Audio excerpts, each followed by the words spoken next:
We will install the driver before using the USB data cable. The data cable must not be plugged in for this purpose. We open the website www.ahlborn.com. There we open the section Service, Downloads, Drivers. In the field USB data cable ZA1919, we click on Download.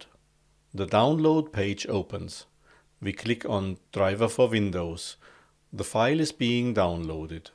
We unzip the downloaded folder and double-click on the installation file that fits to the PC. We confirm that we want to install the driver, click on Next and on Finish. Now the cable can be plugged in. We plug the ALMEMO connector to socket A1 and the USB connector to a USB port of the PC. To determine which COM port is used for the USB data cable, we open the Windows Device Manager.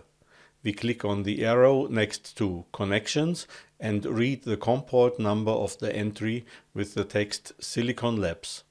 This completes the installation of the data cable.